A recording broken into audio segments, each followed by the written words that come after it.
নমস্কার বন্ধুরা, জয়তী কিচেনে সবাইকে আমার স্বাগত।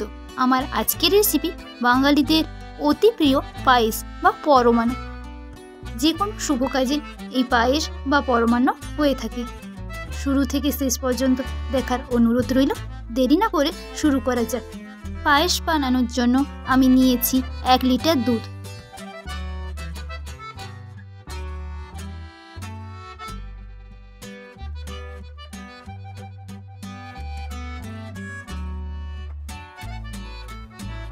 দুধটাকে গরম করে নেব। দুধ জাল দিতে দিতে নাড়তে হবে, না হলে নিচে লেগে যেতে পারে। এইভাবে দুধটা নাড়তে থাকব।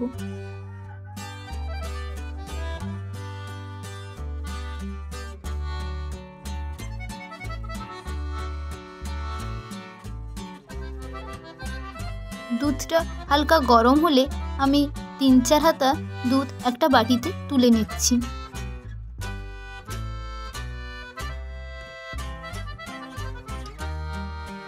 তুলে রাখা দুধটার মধ্যে দিয়ে দিচ্ছি মিল্ক পাউডার। এবার আমি মিল্ক পাউডারটাকে ভালো করে মিশিয়ে নিচ্ছি। মিল্ক পাউডার দিয়ে যদি পায়েস রান্না করা হয় তাহলে পায়েসের স্বাদ দ্বিগুণ বেড়ে যায়।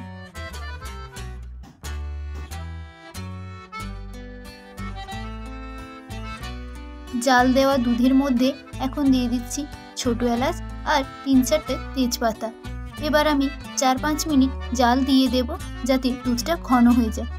পায়েসে দুধটা প্রথমে যদি ঘন করে নেওয়া হয় ভীষণই ভালো হয়।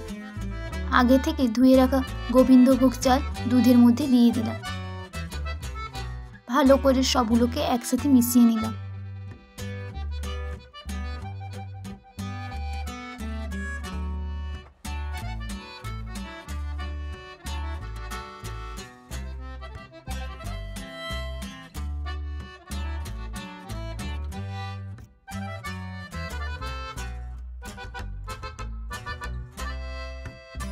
এবার আমি যে মিল্ক পাউডার দুধটা রেখেছিলাম ওটাও দিয়ে দিলাম।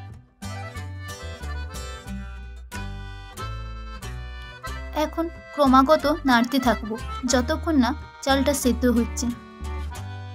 দুধটা ঘন হয়ে গেছে আর চালটাও সেদ্ধ হয়ে গেছে। পায়েসের চাল সেদ্ধ হয়ে যাওয়ার পর মিষ্টিটা দিতে হবে। আমি এখন দিচ্ছি বাতাসা আর অল্প চিনি। আপনারা আপনাদের স্বাদ অনুযায়ী মিষ্টিটা দেবেন। সবগুলোকে একসাথে মিশিয়ে নেব।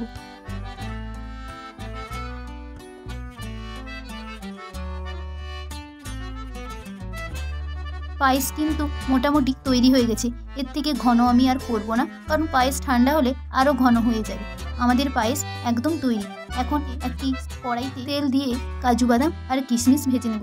আপনারা আপনাদের আন্দাজ মতো কাজু কিশমিশ ভাজবেন। 1 থেকে 2 মিনিট ভেজে নেব। এবার পায়েসের মধ্যে কাজু কিশমিশটা দিয়ে মিশিয়ে নেব।